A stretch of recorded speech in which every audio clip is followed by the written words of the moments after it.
Welcome to Words of Wisdom. On this podcast, we interview some of the most influential people in the world to uncover how they became the best so that we can help you understand how you can become the best. What's up, everybody? Grant Weiss here. Welcome back to Words of Wisdom. I'm excited today to be interviewing the one and only Mrs. Carla Araujo. She is the CEO of AZ and Associates, a real estate brokerage out of Arizona, and one of the most powerful women I'm connected with. I'm so excited to be having a conversation with her today. Carla, thank you for joining me on the show. Thank you. Thank you very much for having me on the Ooh, show. absolutely. I'm excited. I'm excited. So let's dive in. So for anybody that's listening to this, maybe doesn't know you, what's your story? Who are you and how did you get to where you are today? Man, I can go on this for us. This is going to be a good question. Well, I'm Carla Araujo, and you can definitely find me all over social media from Facebook, Instagram. I'm a huge TikTok. I have enormous amount of people following me on TikTok. I actually get paid on TikTok now, so that's pretty cool. If you want to check more about me and my personality, it definitely is authentic and real, and it shines on TikTok. That's where you can truly find me. I do not hold back on TikTok. It's like an app made for me. I just love it. But you can definitely find me on Facebook. We also have a podcast, dothework.com, and also run badassagents.com as well, as that's part of our real estate. So I run coaching programs, I run training programs, and also coaching programs within real estate as well, and coaching programs with women, and also training programs. So there's a ton of stuff to know about me, but definitely if you go to dothework.com and badassagents.com, you'll know a little bit more about my background and my stories and actually what I do. And I enjoy it and it's fun. But yeah, I have been in business for over, I want to say 16, 17 years. Some good, some bad, opened up some businesses, closed some others, but definitely the success behind it is, through all my obstacles and my journey that I've been through. But I've definitely, the first time I ever got into business when I believe I was 23, 24 around there, I actually owned a UPS store and it burned. It, not literally, but kind of crashed and lost everything.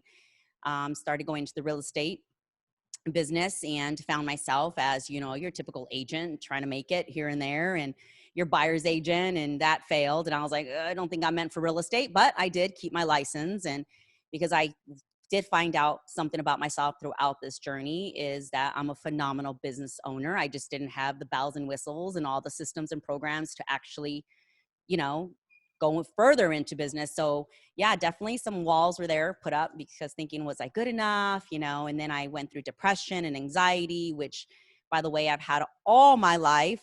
Little did I know that was the exact thing, depression, anxiety, that was holding me back, what needed to be done to go further into, growing in all aspects of my life. So my depression really hit hard. And what I found that was easiest was, I got married and I had kids, and I thought, why not have somebody take care of me? Everything's falling apart, so I don't know. There's just so many different avenues of my life that I can sit here forever. But one that I definitely felt I just wasn't worthy for a very long time. And if you know me, I'm loud. I'm an alpha female. I have a loud voice. That's truly who I am. But that wasn't who I was. I was pretending to be somebody else, thinking that was the avenue I needed to take to become successful, versus, hey, Carla, go all in, authentically, real and raw, and just go hard and see what's going to come out of it. But it took me years and years of, just being beat down by my own words, my own thoughts. And that's what held me back. Why did you feel like maybe you had that persona? What was that, just something like you just grew up thinking this way, I just or? grew up. I mean, when you're told over and over and over again that, you're not good enough. I haven't spoken to my father in over 20 some years. So, my dad was very mentally abusive. I grew up just, around me a lot of, I got teased, I got picked on, I got bullied. And I was just bullied. And it wasn't so much the fists that, came at me, because I got beat up so much growing up. It wasn't that. It was more the words that were coming at me that really, really dug deep. And they stayed in my mind. So when, I had social anxiety, and so I grew up that way. And I thought the easy way out was, get into a relationship and go that route.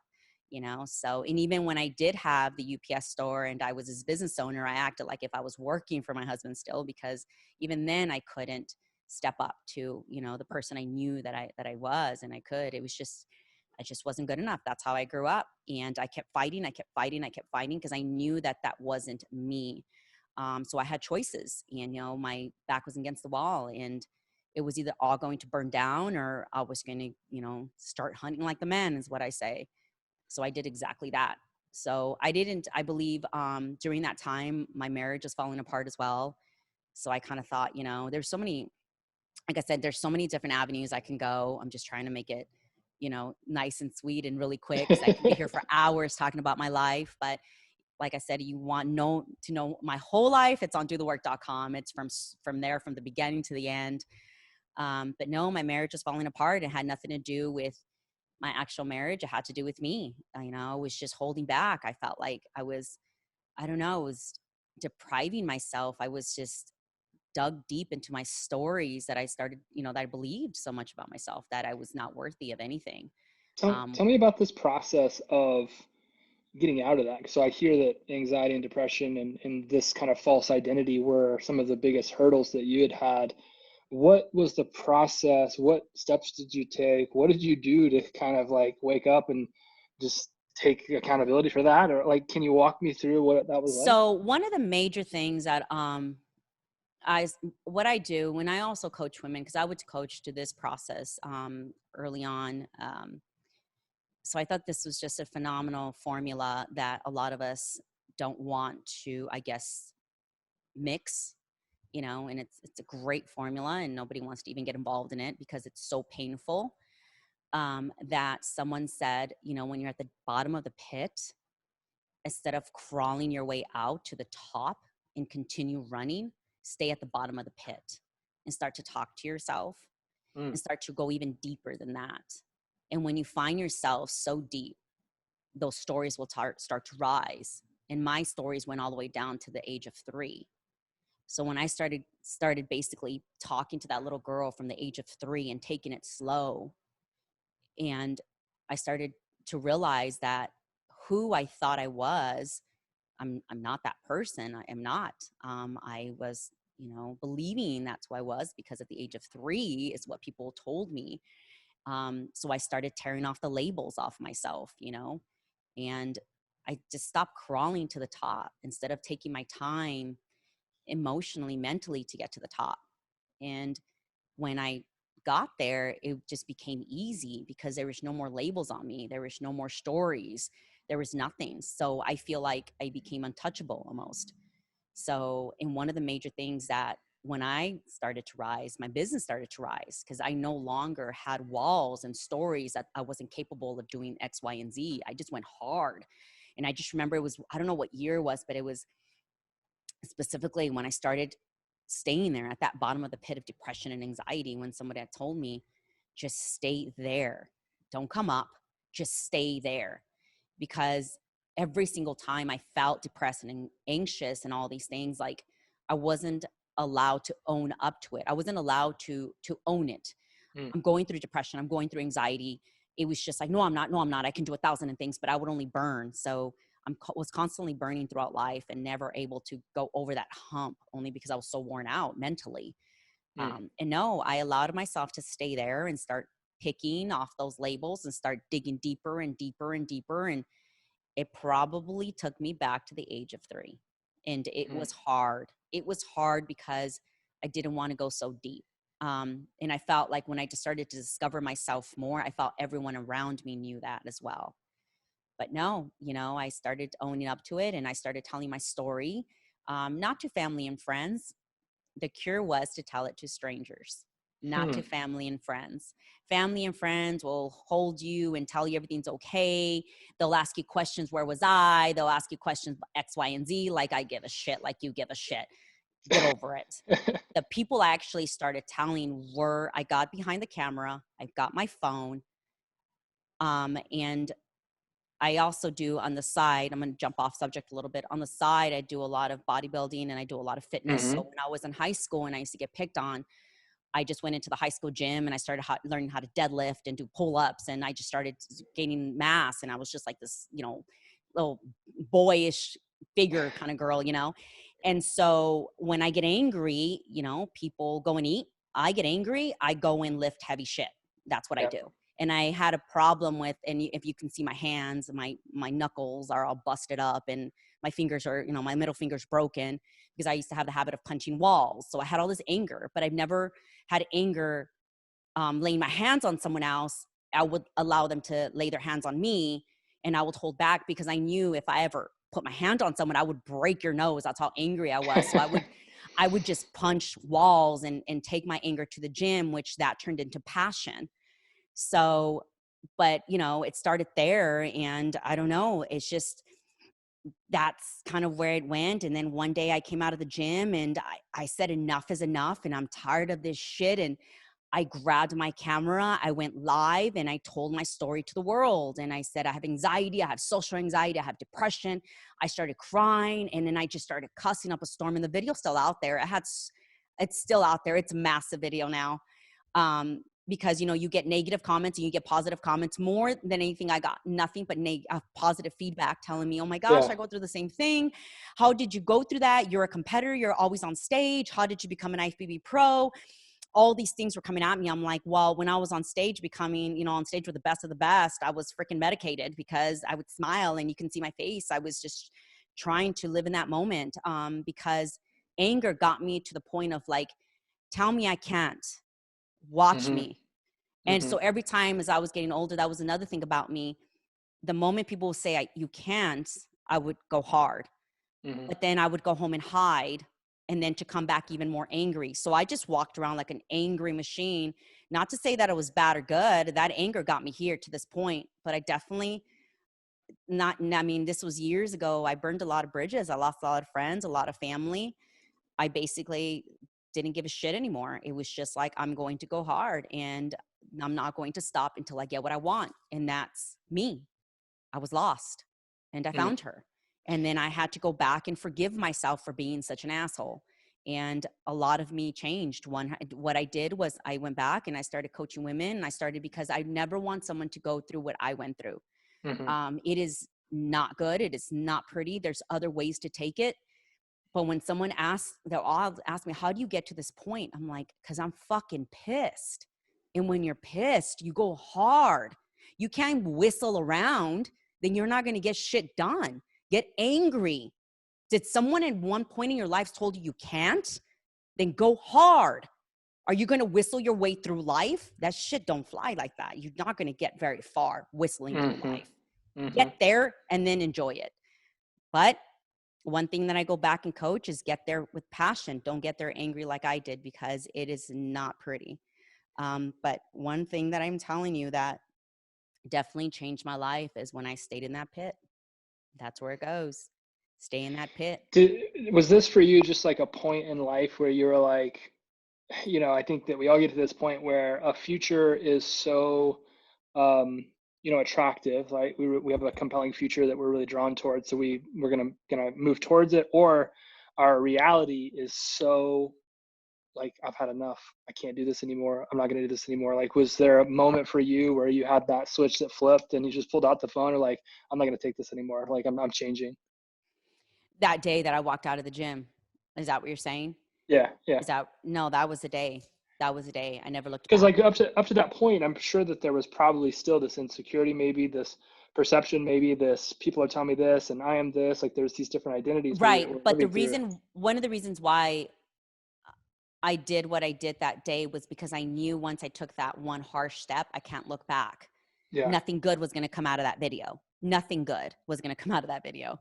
Everything bad was going to come out of that video. So I went home and I just broke down and I think I got depressed and had anxiety. And, I come from, suicidal thoughts. I attempted Mm-hmm. suicide. I attempted when I was a kid and when I was a teen twice.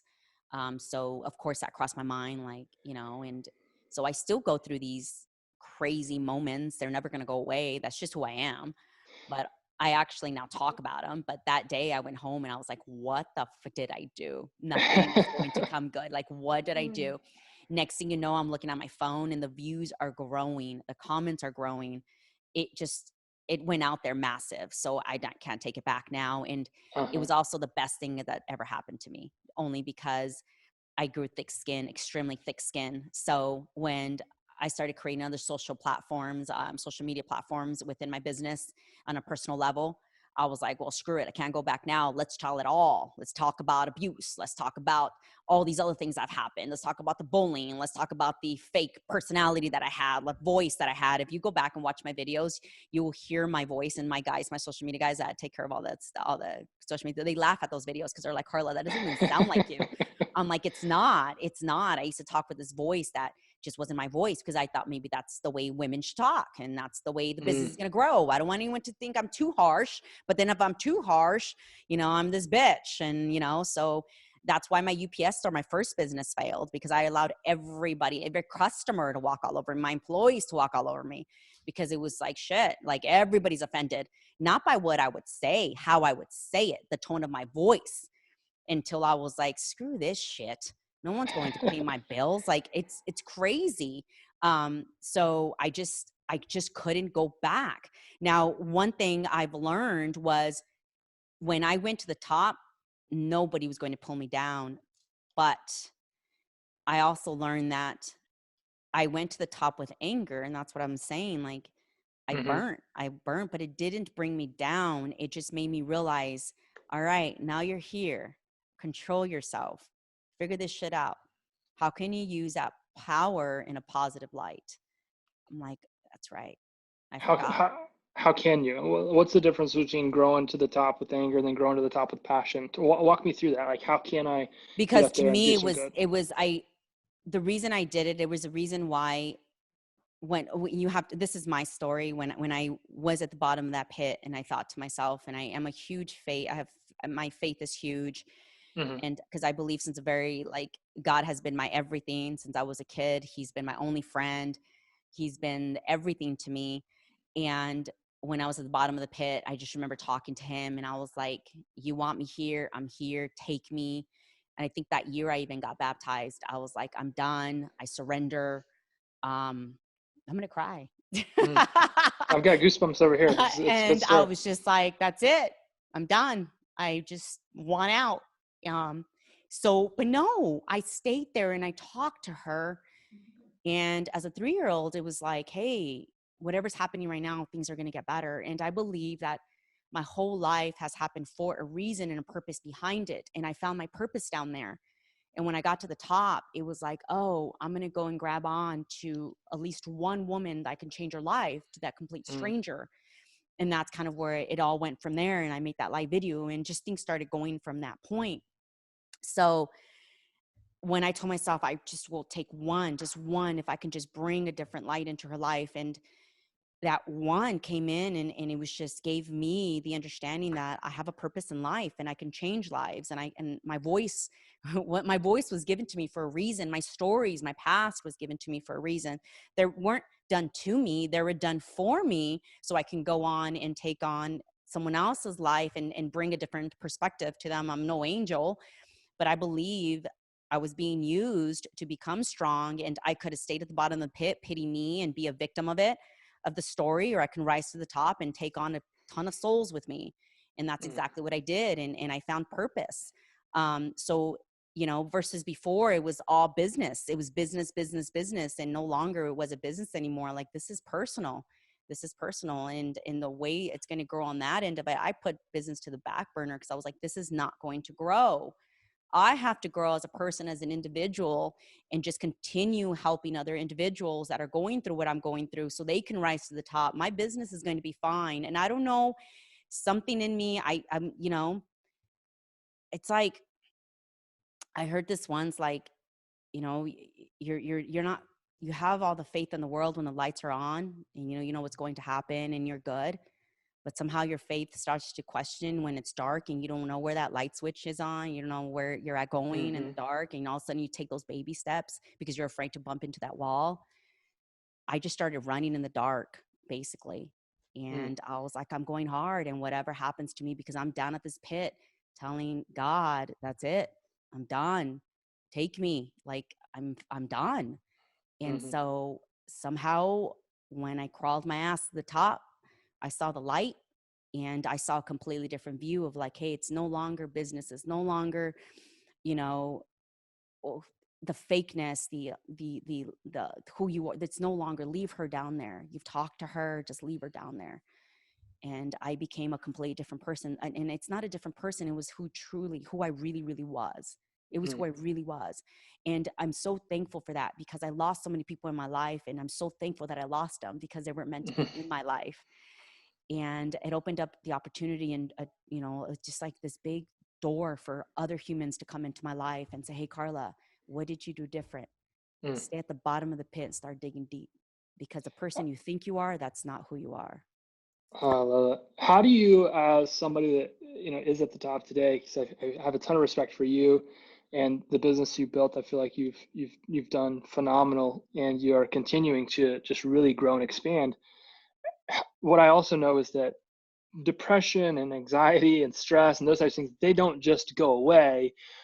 We as people learn how to, we equip ourselves along the way with tools to help us deal with those things. So what are some of the tools that you use today to deal with maybe anxiety or stress or depression if those things creep back up for you?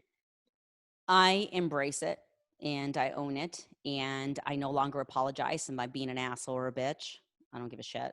You take it or leave it. I just own it. To this morning, we had the photo shoot, and the girls were late, and I was pissed off. And I'm like, I have to go. I have a tight schedule. Where are you guys? And you should have heard me on the phone. I wasn't mean, but my voice goes 1,000 miles an hour, and it starts to get hard. It like rises a little bit, but I'm not mean and I'm not rude. At least in my head, I'm not. And so they come in here, and we're in the photo shoot, and I take a step back so I can see my own personality change. And then I take it back a notch, and we do what we need to do. I leave, and I'm rushing back over here to meet with you. In that time frame that I was gone, 45 minutes, the only thing I think of is my attitude. And I was like, well, screw it.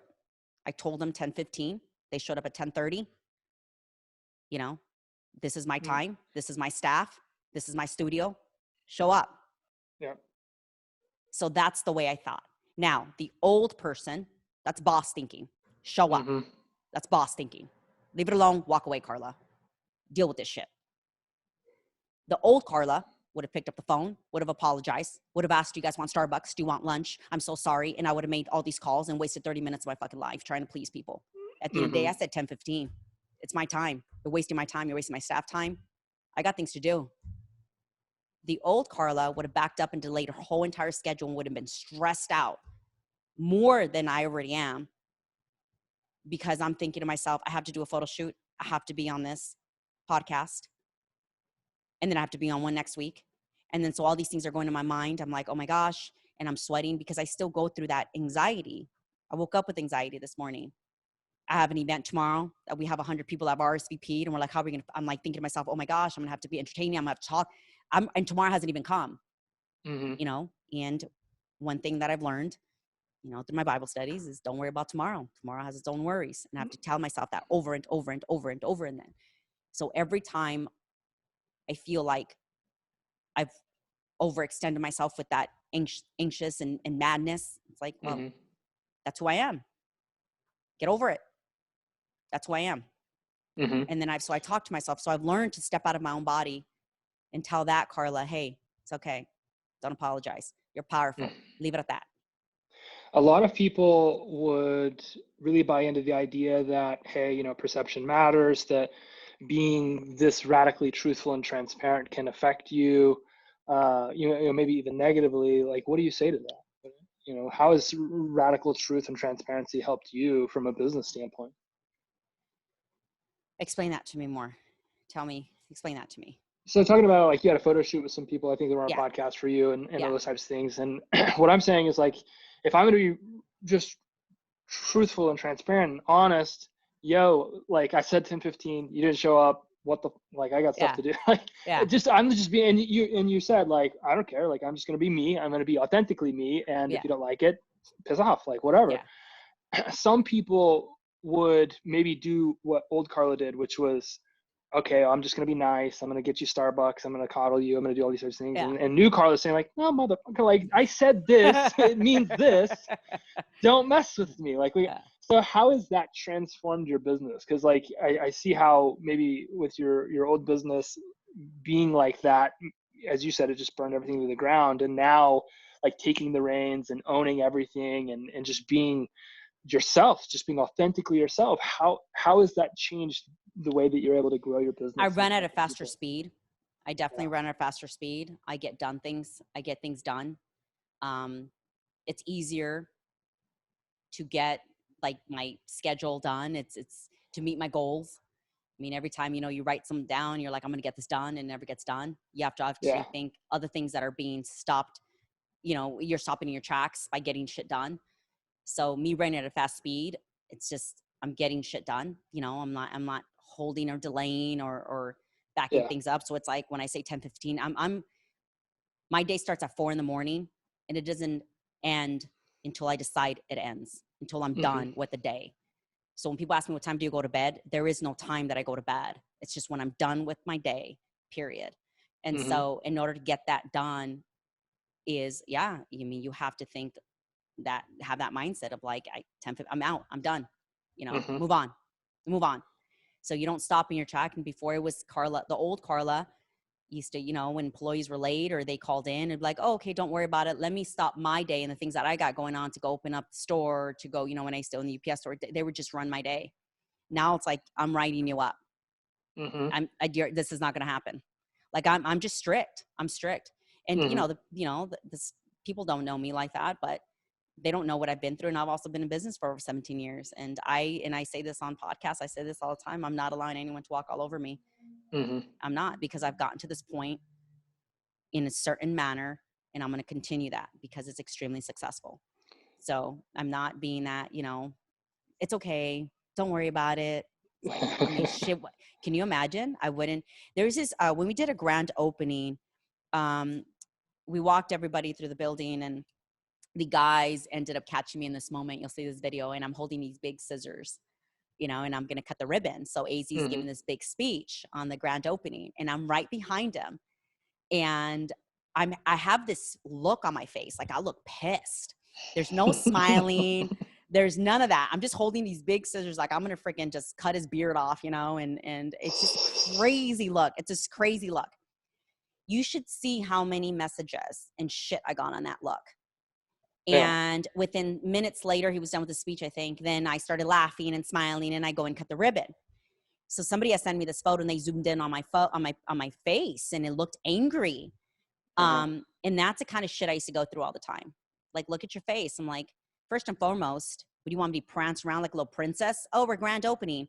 Like, no, that's a look of a boss. I had to open shit up. It was like 1.5 years in the making, plus more. Do you know what I had to get to that point? That's exactly what Carla wanted to say. But instead, I smiled and said, that's a boss look. And I left it alone. I love it. Do you feel like that attitude pushes a lot of people away from you, or is that a good thing? Yes and no. Yes, it pushes people away from me. And no, I always tell this to people. If you're scared of me, then you're showing up extremely weak in the world. You shouldn't be scared of me or anybody. And no, it doesn't push people away, because they're wanting to know, how in the hell did you get this far? Yeah. Is there a lot of freedom in that, in living this way? Yes, because your life is short. Life is totally. short, and I enjoy it. And I don't know how it went from my early 20s of owning up UPS store to my 40s, and I'm here. And I'm not stopping, and I feel great, and I look better than a 20-year-old. My ass stands more, higher than a 20-year-old. My abs are tighter than a 19-year-old. I feel great. And I'm happier more than ever. And I'm starting to, start programs and processes and all kinds of things, because exactly of that feeling. I don't give a shit. Mm. and I'm going to continue to rise if you like me or not. And again, if you're afraid of me, if you don't want to come near me, that's not my problem. That's yours. If you don't like me, it's not my problem. It's yours. Yeah. Those that need to be surrounded by me are because they're wanting to learn. They want my energy. And I'm a phenomenal, I'm a beautiful person inside and out. And I can say that proudly. I'm Mm-hmm. a beautiful person. And if you knew me, I would make your, ass laugh because I'm freaking hilarious. And I'm just out there and I don't hold back. I'm very blunt. I'm very straightforward, and I'm not meant for everyone. And that's what I've learned throughout my years. I'm not meant for everyone, and that's okay, because I Mm-hmm. don't want to be trying to, maneuver my attitude and personality around you so you can feel comfortable around me. I need to probably feel comfortable around you, because in my eyes, I'm going through more hell than you're going, because I shake, I sweat, I have social anxiety. You can see my lower lip move. You can see my words going 1,000 miles an hour, and you're like, what's wrong with her? And I even had people tell me, slow down in your words. You're talking too fast. Catch up. Because I have so much respect for people now on a different level, because I don't see them in a certain light anymore. Like, oh, they're having an attitude, or they're doing that. It's like, no, they're going through something on why they act this way. And this is who they are.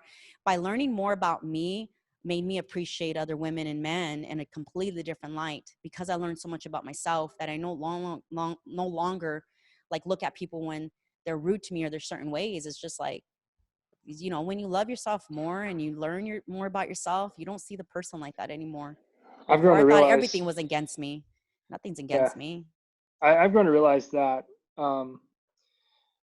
projection is real. Like, people typically are acting in a way that is projecting some thought, feeling, or emotion that they're having about themselves. I used to have people around me that were very, I don't know if negative is the right word, but very derogatory. Just would say things, and sometimes intentionally, to make other people feel bad. And some people are like, why do you put up that? I'm like, look, it's got nothing to do with me. Like, that, whatever that Right. person just said, it has absolutely nothing to do with me. Right. There's nothing I've even done that would make that person feel that way. It's just Right. some people are going through their thing. So I totally get what you say, that everybody's really going through their own thing. And, creating a place for people to be around you and do that is pretty powerful. It's pretty And I impactful think too. we've created an environment here at the brokerage, and even in my coaching. I haven't in a very long time have somebody not want to be around us from Hmm. from what I from what I know. I don't see it. I mean, we're Yeah. surrounded by people, and people love to be around us. And I'm not saying that to be, cocky in any way, shape, or form. Right. But people want to be around us because that's exactly who we are. We're just authentic and real, and that's just You who know we what you're going are. to get. You know what You you're know going to what get you're when gonna you walk get. in the door. And I can't 100% of the people that walk through the door are like, holy shit, Carla, you're the same thing that I see on social media. I'm like, yeah, did you think I'm somebody else? Like, because that's what they're accustomed to, of That's meeting what two everybody different is. Yeah. individuals, and I am not. And I get commented all the time, like, oh, you're not, your typical woman. You're not in heels and dresses. And when I tell them who I am, they're like, you're just in a t-shirt or a tank top and Lululemon pants and Nikes. I'm like, yeah, because it's not about me, and it's not about my success. Is about what I could do for other people. And I can't do that shit in heels and a dress. And so there's just so many things in my mind. But I have a lot of people that talk and make little remarks like that. And to me, it's not against me. They're just wanting to know how I do what I do. And I just wake up every day knowing I'm going to change somebody's life. I'm going to make somebody laugh. I'm going to put a process in place. Something's going to go, positive token's going to go towards my business. There's always, I have all these goals on a daily basis, and I get them all done, Hmm. because tomorrow might not come. And I appreciate life, because I almost lost my life. I almost gave my life. I was not Hmm. supposed to be here, and I made it to my 40s. And I'm an incredible human. I'm a beautiful person inside and out. And I say that again proudly, because I'm not supposed to be alive, but I'm here. And every waking moment that I'm like, I don't want to do it because I feel ashamed, or my depression or my anxiety, it's like, it doesn't exist. It's there. I feel it, but my faith is a lot bigger, and it's Hmm. grown massively, that no longer am I stopped, because I don't think about myself anymore. It's like, and I also don't think about me offending people. And I'm also I'm so blunt, and I'm supposed to be blunt, because if I Mm-hmm. pissed you off and you're going to go do what I said you can't do, then I did my job. Right. If I hold back my words and, like a coward, and, because I know in my head I should say it to you on the things you're not doing, you should be doing, I don't want to offend you, then I didn't do my job as a human. And that's the How way. how big of a role has, discipline played in your life? Obviously, that seems like a silly question, me asking an IFBB Fit Pro and, a successful businesswoman and all those types of things. But what role has discipline played in your development as you've gone from maybe somebody you didn't like into somebody you're in love with? Man, it just, I always had to show up. Hmm. I was losing, and I don't like to lose. Is that what you're asking me? How? Yeah, in a roundabout way, like along the way, and I know, AZ as well, like you all have these systems and processes, not necessarily like just for business, but for life, like to go out and like truly thrive and perform. It seems like you all have developed these incredible like systems for living. And That's, I'm curious about that. I'm probably answering your question then. I don't Yeah, like to lose. yeah. I'm a competitor at heart, and no matter what I do, and I don't like to lose. Um, and I'm going to do everything in my power to make sure that in my eyes, I have to do what I have to do. Hmm. And I like to feel like I've won each day. Every time Hmm. I wake up, I win the day. I What don't does like that to lose. what does that look like for you?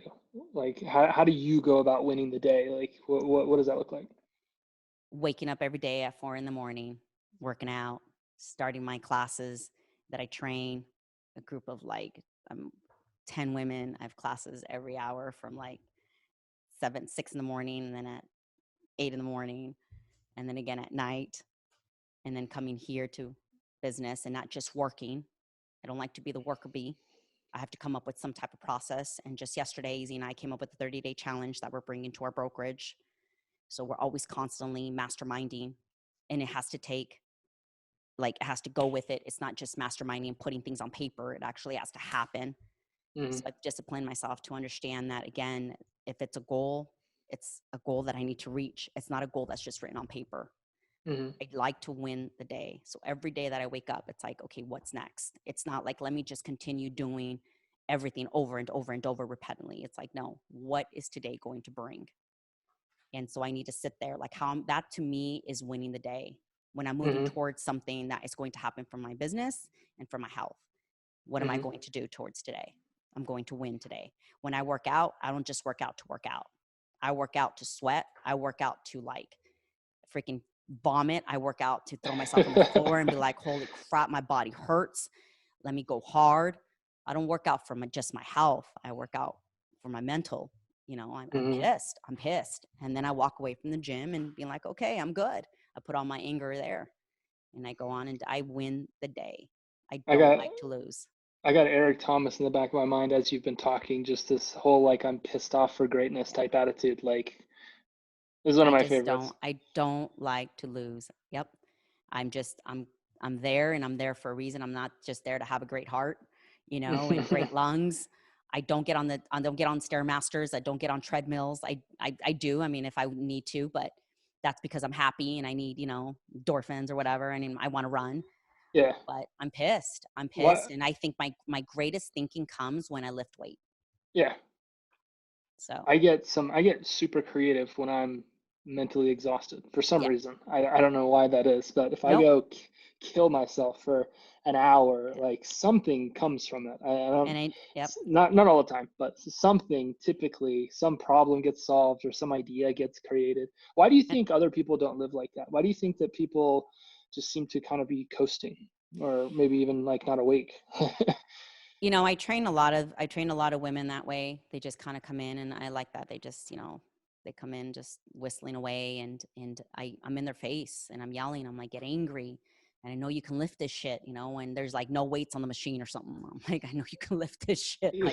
Like lift, and I'm in your face, like hardcore militant style. And that's another thing. My training programs, I'm not your typical trainer. I do some ice baths. I get crazy and creative, and I want you to feel the pain. I want you to cry. I make you cry. No one has ever come to my boot camp that's not cried. I make you cry. And so, because that's the only way I'm going to get through to you. And I believe there's so much there in a woman that is held back based on the way she was brought up. You're not supposed to, you're not supposed to act like a guy. You're not supposed to scream ugly. You're not supposed to speak loudly. You're not supposed to be a certain way because you're supposed to be a young lady and a woman. And for the most part, some of the women are, for the most part, they're all like that. You're supposed to act like a lady. And I'm not like that. I had to defend myself. I felt like I raised myself. I've had a mom who worked. I never saw her. She worked a lot. I didn't grow up with much. I felt like I went hunting for food. There's times that we went months without electricity in our house. I felt like I had to survive. And that's just the way I see it now. Like, I have that mindset. I got to go, go, go, go, go, go. And that's one of the reasons why I told you my depression, anxiety, I never got to really, truly stand there and discover it at the bottom of the pit, because I always had to go, go, go, go to survive. Yeah. And I hit that for so long. And so, if it's just in order for you to feel that way, you have to have some sense of fire in you. And everyone has a story. Everyone has a story. You just have to sit there long enough with yourself to tell you what that story is. Talk to yourself and tell yourself what that story is, and run with that. Run with that anger. But for the most part, people don't, because they say forgive and forget and be nice. It's like, dude, nice did not get me here. Nice did not get me here. I'm telling you, nice did not get me here. And I tell that to women all the time. Nice will not get you far, but good luck and best of luck to you. So.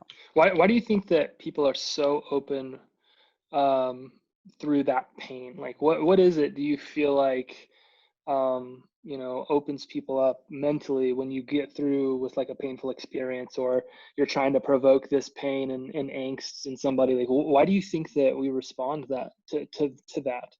When people stop themselves from responding, or when they respond to it? When they respond to it. Yeah. Well, and maybe in both. Like, what maybe stops people from opening up? But like, it sounds like what you were saying is like, when we can get somebody, like when I'm in your face and you're going through and I want you to feel the pain, I want you to, like, what about that process of going through pain and doing really hard stuff opens people up so that they can get to the next level? I think when you get to that point and you find yourself, I don't know, you just get angry. You get angry. At least for me, I was angry. I got angry when people, when I started going to the repetitive stories as a kid and growing up, I was like, I'm not a kid anymore. I'm not a teenager anymore. I'm a grown-ass woman. Yeah. I'm a grown-ass woman that needs to start, talking to herself and get her ass up and start moving at a faster pace, because someone is beating me to it. I feel like every time I'm sleeping, I'm resting, my ideas are not coming through, I feel like someone is taking a step further. And I'm a competitor. I'm a winner. I will not starve. And that's the way I look at it. And I take myself back to childhood. I will not starve.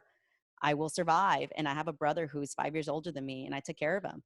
And and that's always my mentality. I will not starve. I will not go back to the way but again, I never will. I mean, that was me as a kid, but I need those stories to fire me up today.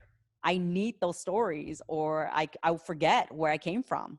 And before we want to forget, going back to that question too, we'll want to forget where we came from, because we're like, well, those stories are not me anymore. But for me, I need them to get angry and get that fire that I need, to continue on. And it's not going to stop me. But no, I think sometimes we don't want to believe those stories. We don't want to talk about the stories because it's not here nor there. What does that have anything to do with my success? It has everything to do with your success. It has everything to do. Because some people in order for you to rise, those stories need to come to the forefront, because it's like social media. If you're not talking about your life, if you're not exposing yourself, if you don't want to be out there and you're in business, it's like you're not selling almost like you're not selling your product. You have to love what you do, or get the fuck out of business. Go work for somebody. If you don't want to be that person day in and day out, if you don't want the sacrifices, then tell yourself that and go get that 9-to-5 job, right? But if you want to become a powerful woman in business, then lead powerfully. And people who lead don't give a shit what's around them. They just keep going and block out the noise. It's like, I don't give a shit. This is my story and I will rise. But if you want to be over here, then stay there proudly and be okay with that. And it's okay. And a lot of people are like, well, my story doesn't need to be told. Well, great. then your story doesn't be told. But then don't question yourself why you're not going at a faster speed in business. What stops you from living that life day in and day out, waking up to going to bed, constantly keep going. It's like, okay, well, it's not that story, or it's not that. That's not the way I grew up. My mother raised me right. My dad was always good. He was always around. Well, shit, something happened that told you weren't good enough. Mm-hmm. Nope, can't think of anything. Well, then you're living a bullshit lie. Best of luck. I guess the better answer is like, I don't want to think of anything, because there is something there for everybody. It seems Everybody. If you don't want to think about that, then people are overweight for a reason. Do you think because they just love to eat? Nobody just wakes up as a kid and they just love to eat. I mean, you're not going to tell me since a child, I've always loved to eat. No, your parents probably stuffed you with the food so you can stop crying, or they probably stuffed you with food to reward you, or they probably stuffed you with food when something bad happened. They stuffed you with food to make you feel better. We're not big for a reason. We're not weak as women. We weren't born as women weak. Mm-hmm. We were probably raised to be weak, but we weren't born weak. We weren't born fat. We weren't born all these things. We were either told, or, to society, I don't know, people around us told us that we weren't good enough. And what story is that? Then go with that. When you see the women out there and they're making these videos and they go all their filters and they do all these things, like, what the fuck told you need filters? Just go hard. People will respect you just as much. Mm-hmm. So it sounds like programming is a huge thing. Like, people are programmed like their whole lives to believe this or believe that or believe this. And to be in a certain way, because they're watching other people out there. And that's what I've always told. As I started coaching a couple of years back, I started saying this. Our next generation is watching us. They're watching us. So if they're watching filters throughout our life, if they're watching silence, if they're watching a certain way, those women, if they're watching the stay-at-home mom, if they're watching all these, I get it. I love, and I used to be a stay-at-home mom. I have much respect for them, but I was also dying being that person, because I'm not truly that person. And the last thing I needed is my two little girls to watch a stay-at-home mom and not do shit. It's like, no, next generation is going to rise. I popped that bubble a long time ago. My mom, I just saw her catering to my dad and running a business at the same time. It's like, okay, I have to go there to understand. That's what I saw. It doesn't mean it's right. I respect it because that's how she was raised. Okay, I respect it, but I will not raise my kids that way. I will not raise my kids that way. I'll raise my kids to say, you put yourself first and foremost, and then everything else is going to follow. Mm-hmm. Faith, if you want to get married, great. Husband, then your kids. But always yourself first. Well, God, of course, that's unquestionable. And then yourself. Because without you, everything else will fall apart. I was raised to believe you find a balance in taking care of everyone. I'm like, that's bullshit. How in the hell can you find a balance? Mm-hmm. It's hard to find a balance as a business owner. You can find a balance if you have a 9-to-5 job, but you can't find a balance when you're a business owner. That's a completely different, two completely different categories. You just can't do that. Yeah, business, I think it leads most entrepreneurs live a very integrated lifestyle. I mean, everything is just interconnected. Just make it work. I've always learned I don't cook. I don't clean. I try to do least of everything. I use paper plates, forks. If it doesn't do justice for me, if it's stopping me in my tracks, I won't do it. It's just not a good, especially in business, it's not a good use of your time. Like, my kids will say, laundry. I'm like, don't worry about the laundry. Go read a book. Go play volleyball. Go do something outside. I'm not, my mom always told me, a woman should cook and clean and take care of her husband and then still hold a business. I'm like, it's bullshit. I'm not doing that shit. I'm only going to go so far in business. That's that generation. And I have to understand that. And I also respect it, but I will not raise my kids that way. And I always, people always say, well, you don't spoil your kids. You shouldn't have my kids, trust me, they're not spoiled by any means. But I sure as hell don't teach them how to be mommies, stay-at-home moms. How do you help people, the women that you coach, like, how do you help them, reprogram the way that they think? I mean, we all grow up with these stories and this programming, and you're going to be this way and do this way. Like, how do you coach somebody to really powerfully reprogram the way that they've thought? We go to the bottom. We go to the bottom of the pit. I start to ask them a series of questions, how they grew up, who you truly were. And for the most part, in the beginning of the couple of sessions, 99% of the time, they lie because they try to put this picture perfect life. So they lie, and that's the norm. That's okay. And then I start to ask better questions, and my questions only get deeper, and they have no choice but to answer them with honest questions. It's almost like a trap, not for me, but for themselves. They're trapping themselves because they were stuck in a story for so long, they truly believed it. So when you take somebody so deep and you don't leave them there by themselves, they're down there with them so they can understand themselves much better. And it takes baby steps because you can't remember everything. But the stories and questions will rise that you'll want to ask yourself more questions. That's what it's about. When you come up with one story, you're starting to really deep and start to remember and start to ask more questions and more questions and more questions. You're like, oh shit, now I know why I am the way I am. All right, let's leave that alone. We discovered that. Now let's go back and try to just nitpick one thing at a time, because everything will overwhelm you. It almost depresses you.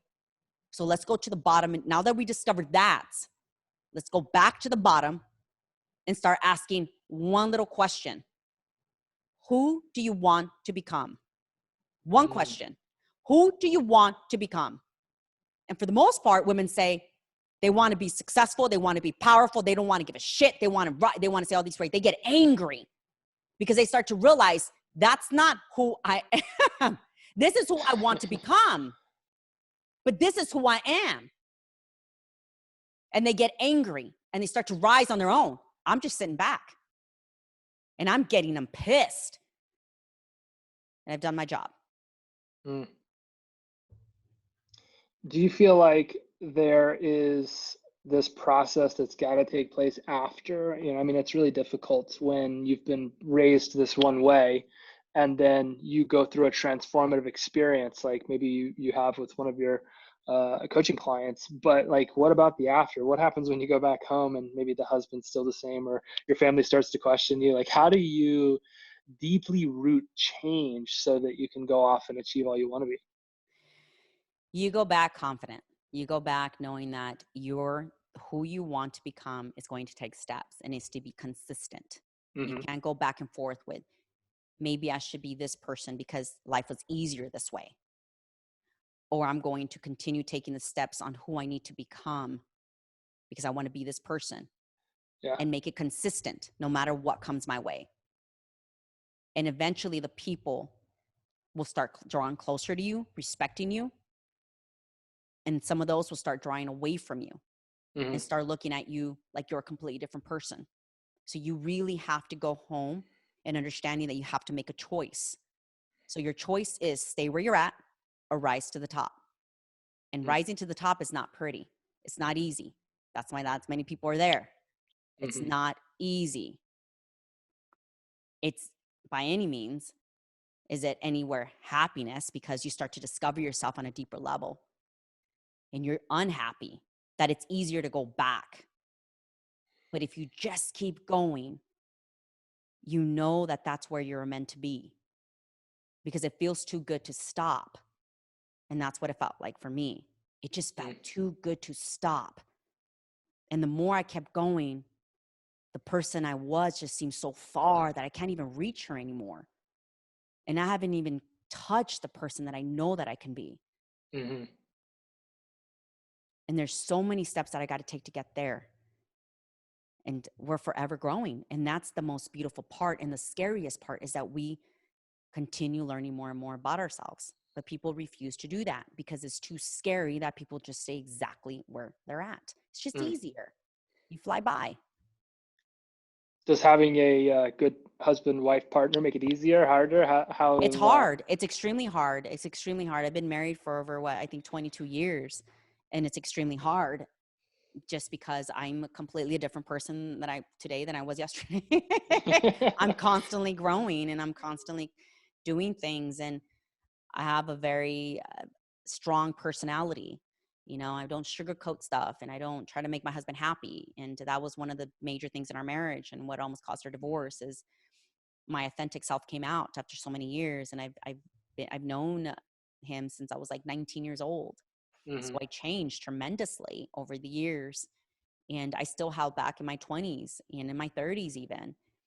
And so that caused a lot of craziness because he was accustomed to seeing one person and I'm a different person today. And I continue rising. And being married to someone like me is extremely hard. You have to, you have to be man enough to handle me, is what he says. I mean, because I'm extremely hard to handle. But then again, I also am, 51% of the company, and there's Mm-hmm. a reason for that. I'm not easy to live with, because when I want things done, I get things done, and it's like nothing stops me, nothing gets in my way.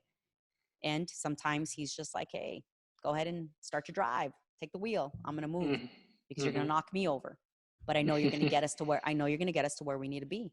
So he'll even move. But when a spouse doesn't understand that woman, they're constantly getting in her way, because you're not accustomed to that person coming into your household and trying to take over. It's not she's trying to take over.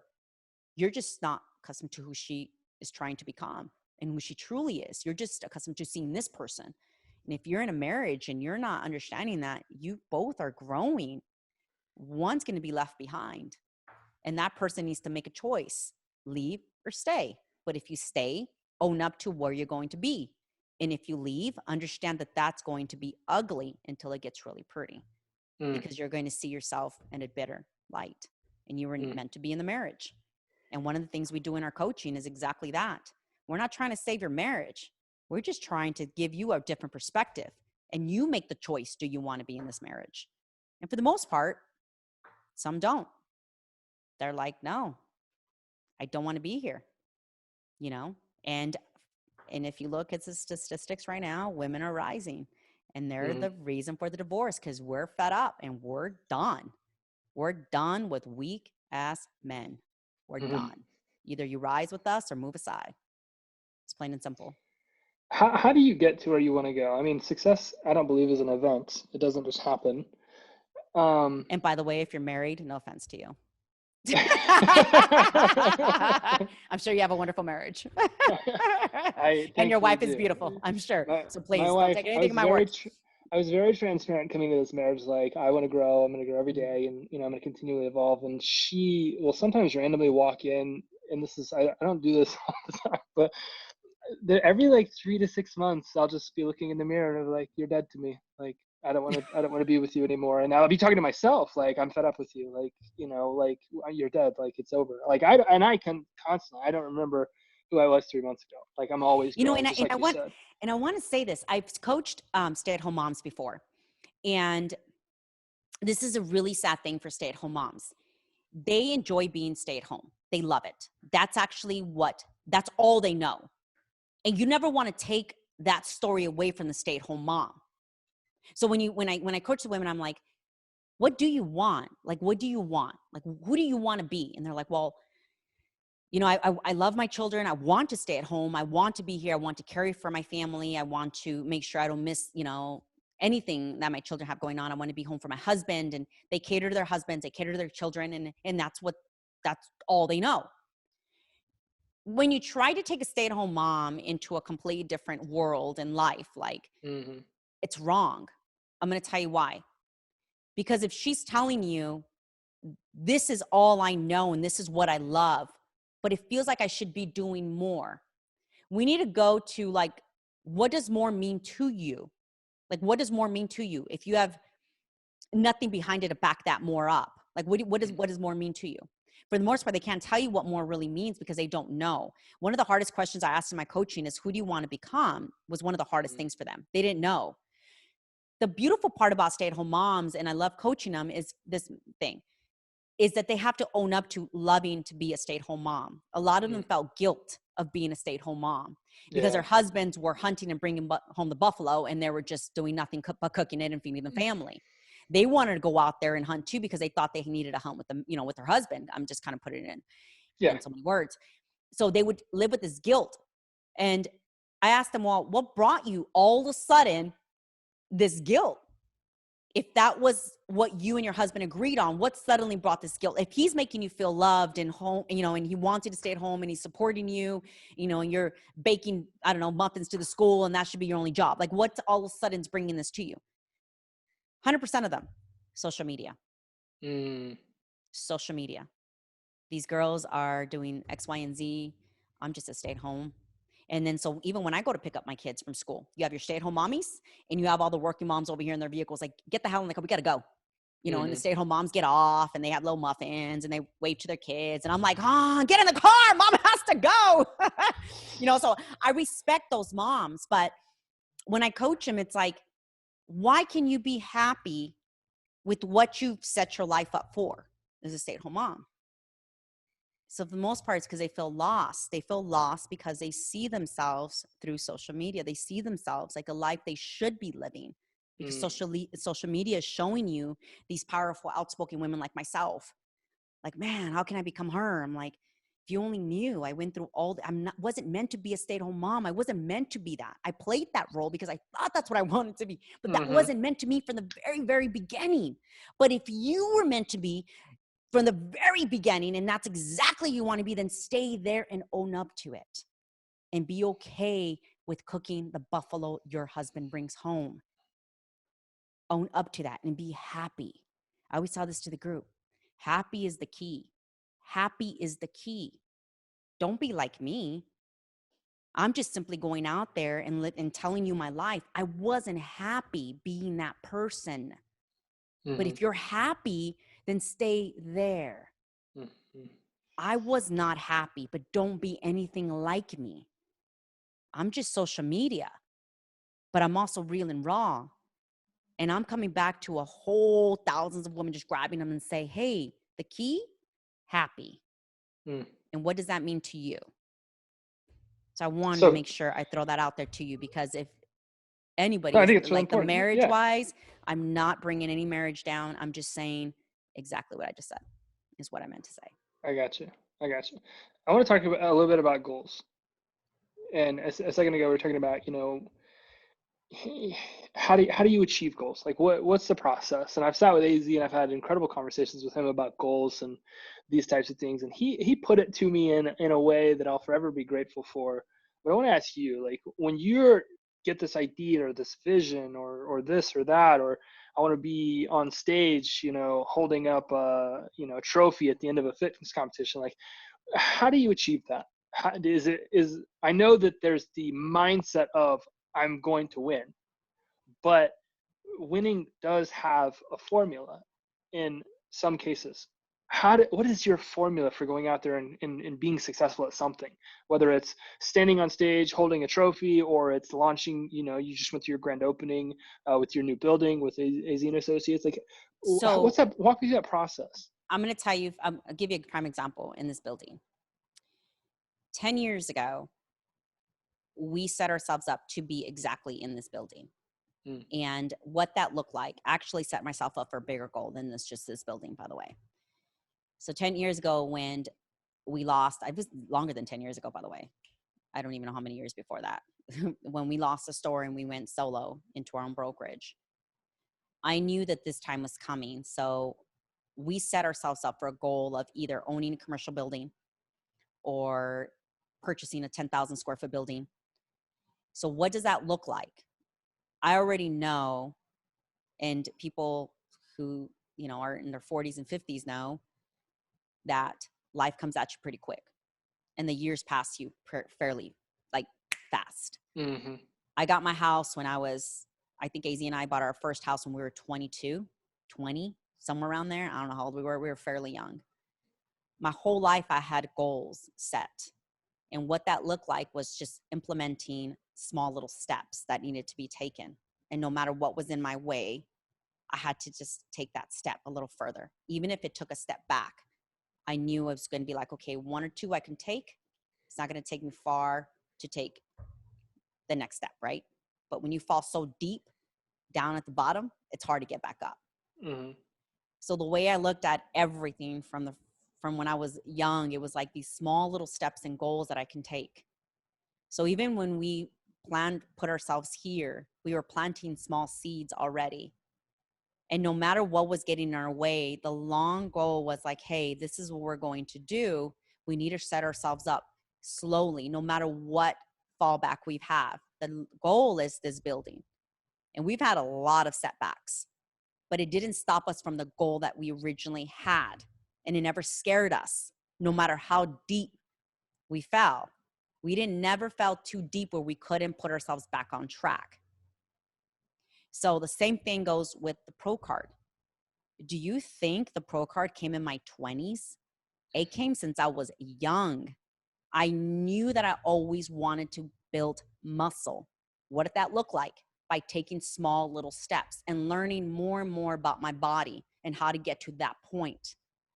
And the actual coach, and I visioned myself, and I never stopped visualizing myself on stage with a crown. Never. I didn't even know what a pro card was.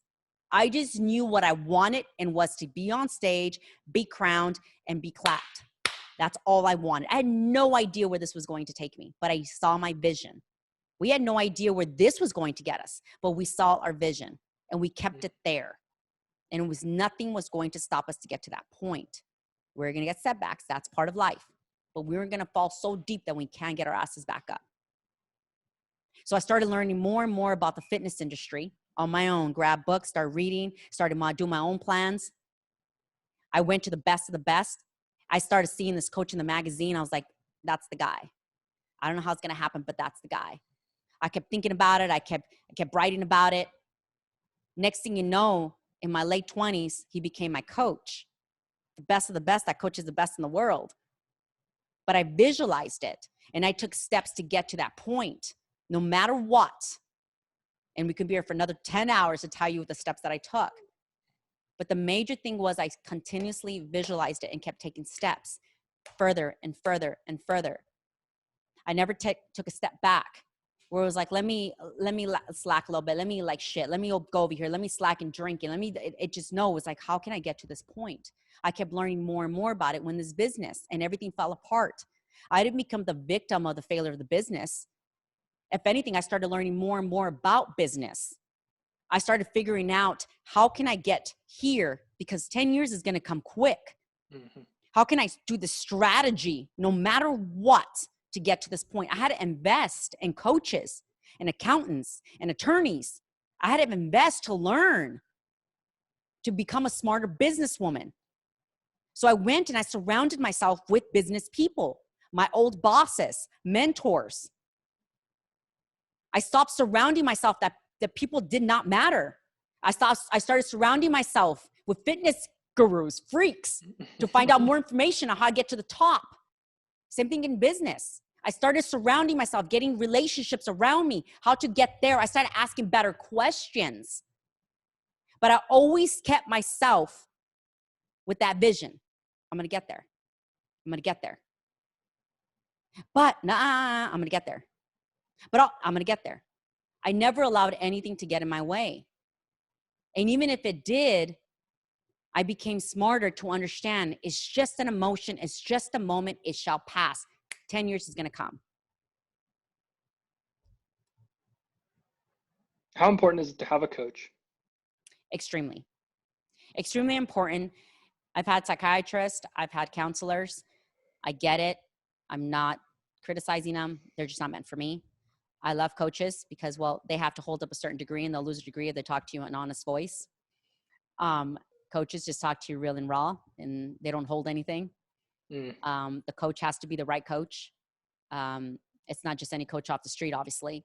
It's somebody who actually you can hear. I've had many coaches and there's only been maybe 2 voices that I've heard in my life that truly, truly got to me. And Araujo is one of them. And I'm married to him.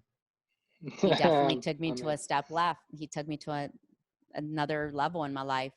And I had to move the husband and friend aside and truly allow him to coach me through the process. And understanding that this relationship, our marriage might not be there. He wasn't the best husband, but he was the greatest coach I've ever had because he took me to a whole new level. And so he even put aside the 19-year-old he met, his wife, his best friend. And I went in as a student and he became a great teacher in my life. And then I hired another coach and that voice was like, holy shit. They took me to a level that I never thought before. And one of the reasons why, I started training and coaching and programs, and my business went high. And it's just, now I started running alongside of my husband, not behind my husband. So, and Do you think coaches to me are extremely important. do you think it's important to have them just, in a couple of areas of your life, or should you have somebody in every area of your life? I think you should have them in all areas of your life, from your business to your personal to your fitness. Yeah. I think it's important that you continuously invest in yourself. That's one of the biggest things that I truly believe. I don't know, 15 years ago, investing in myself with coaches was like the best investment ever. And I'm so grateful for them, because I wouldn't be here today. Even my fitness coach, he's a man of little words, but he is a badass. And he didn't care for my tears. He took me, he took me to a whole new level that I never thought before. And he was very critical. He was very critical, not judgmental. He was critical. And I would tell him, why I want to be, the IFBB pro that stands, that sells products. Somebody's hitting me up to sell their oatmeal, their protein, their hats. And he would look at me and say, do you know who you are? Why don't you create your own shit? I'm like, well, I want to be like them on social media. Again, I'm going to ask you, do you know who you are? He saw more in myself than I ever saw in myself. Yeah. I wanted to work with someone when he said, do you know who you are? Go build your own shit. You can buy their protein company. Why would you want to sell their protein at a booth? I don't know. And I would cry, because he would see more in me than I saw in myself. So yeah, I started creating my own clothing line. I started doing my own shit, because I was like, you know what it was? I got angry at him. I was like, well, F you. If you don't want to help me like you're helping these athletes, and F you. I'm going to go build my own shit. And now I come back and I'm sponsoring their fitness shows. That's who I am. He saw that in me before I even saw that in myself. I've invested thousands. I can't even tell you, more than 200K. I can't even count the enormous amount of money on this coach, on this fitness coach. The reason for that being was because it was worth every single penny. I would be at a booth, not to criticize it, doing something I don't love. So I started creating my own shit out of anger that turned into passion. And when people come at me and say, I can't, and why would you, and all these questions, I get pissed. I do that with my husband even now. I'm like, watch me. And he knows what I'm about to do. I'm about to blow shit up. So that's why he steps aside, because he knows me already. I'm going to piss her off because I know she can't get creative. So he steps aside and I come hard and he's like, okay, all right, cool. Nice process. Let's put all this in place now. And he knows me already, right? Because I get angry that everything I do and create, I have to get angry to blow shit up. And then I get passionate about it. And that's exactly what I did. And if I didn't do that, even when I hired my coaching business, I had years of trying to see what missing piece I'm missing in this whole puzzle. And between AZ and that coach brought me together. And I was like, and then that coach, exactly what they did. Now we pissed her off, moved to the side and see what she does. I blew it up because they knew exactly what they were working with. I didn't even know what I was working with. A psychiatrist, a counselor, they wouldn't have done that. I've never been a fan of, I've been a fan of working with therapists that are good at giving people tools and equipping them with understanding how to deal with situations, like 1,000,000%. But I could agree with you that, like, I was never the guy that you could like coddle me and like I would go create change in my life. I was the guy that, like, you need to get in my face, mother F me up one side and down the other, and like you basically just don't need to care about how I feel. Like, give me the path. Like, don't make me feel good. Show me how to create change in my life so that I'll actually go out and do something, because this whole feel good stuff, it's nice, but it's not getting me anywhere. Like, I need something powerful. And I've had them all. I've had the therapist, the psychiatrist. I had them all. I've had them all, and multiple of them. And I was so ashamed of one psychiatrist. An incident happened to me, and I had hired a psychiatrist, and I was so afraid anyone was going to find out. And I actually flew her in from California from LAPD therapy or something like that. She worked for the Los Angeles Police Department, and she flew down. And I rented her a car, kept her in a hotel, and she came into my home. And it was deep therapy, whatever we had to go through. But she only told me one thing, and that's probably, she gave me tools, like you said, and nothing really helped. So I've had them all. I think they're all wonderful, and I think they're meant for, and that's why they're here, because they're meant for people. They're just Yeah. not meant for me. I need someone to be in my face. And the exact same reason with my fitness coaches, I've had two. And then the second one that I met, he definitely was extremely critical. As a matter of fact, when I won my IFBB Pro card, he was wearing a hat in his backpack, and man, he knew I bust my ass off to get to that point. And he's looking at me across the stage. He didn't go and hug me and say congratulations. He looked at me, put his head down and said, "Good job." And he walks away. That's all he says to me. And that to me meant the world to me, because I know now that I was one of them. I was the elite of the elite. And when I walked out of that backstage, exactly what my other coach said, and she's number 2 in the world, I believe, in fitness. She looks at me and she goes, "Now you're one of us." Do you know what I did? I freaked out. I didn't know how to take it to that level. I went to the hotel room. AZ said, "Hey, you need to be in the magazine. They're waiting for you, photography." And there, do you know what I did? I went straight to the room. I started punching the bathroom walls. I took off all my makeup. I tore my bathing suit. I started screaming. AZ thought like he didn't know how to handle me. He didn't even know what to do with me. My coaches were texting me, "Where are you at? You need to be down here for photos." Then again, I thought I was not good enough. I shouldn't have won. I liked the national level. It was easier. Everyone knew me. Everyone knew me. I loved it back on stage. I was becoming friendly. And one thing my coach said, "You're not friends. You didn't bust your ass off with a broken toe, your back almost freaking in pain, all these things that happen to you." Like, I had a broken toe when I went on stage once, like all this pain. And you're telling me that you're here to make friends? And so he taught me so much, and that bled into my business, which in a positive way. So I'm like, that's true. What am I doing? And so, but again, it's just, there's this thing that I need. I need someone to tell me, "Stop acting like a victim, you little shit, and get your ass up." I don't need someone to tell me, "What's wrong? Are you okay?" Like, no, my coach said, what the fuck? What are you doing, man?" And I just ignored him. He was pissed. He didn't talk to me for months. And I needed that. I needed that. I didn't need him to check up on me. I didn't need AZ to go in that bathroom and say, "What's wrong?" He knew damn well what was wrong. He just stepped aside and said, "Deal with your shit. I'm not going in there. I didn't come out to New York for you to act like a little shit and deal with your crap." And I did. He stayed on the bed watching TV, like, do what you need to do.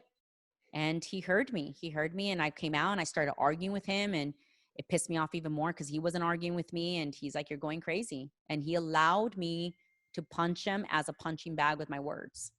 And it was sad. It was extremely sad. But my anger got me exactly what I wanted. That turned into passion. I had to bring myself back. So it was a beautiful thing, but I cannot have coaches that are nice to me. It doesn't work for me. How important is it to know your system, like as you're growing and developing? Like, you have a very specific system, it sounds like. I have a very specific, like, I understand who I am and who I'm not, and I know like how I'm wired and what will motivate me and what won't. It sounds like you're pretty keen on that. How important is that for somebody that's trying to develop as a leader and to succeed in business or in their health or with money or relationships? It sounds like you yourself know it about yourself, and it sounds like AZ knows it and your coach knew it. Like, how important would you say that is to somebody to know who you are and how you work? If you don't have a system and you don't know how you work and operate in your life in general, and in your health and your business, or it just in general, you're going to lose every time. And it's important that you stay consistent in your system.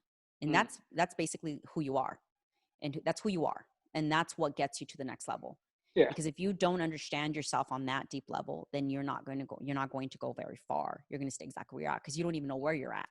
That's exactly what it is. You don't know where you're at. So how is your system going to work? If you don't even know you don't know your system. So for me, my system has to run daily, where my eyes open up at 4 a.m. and it has to be understood.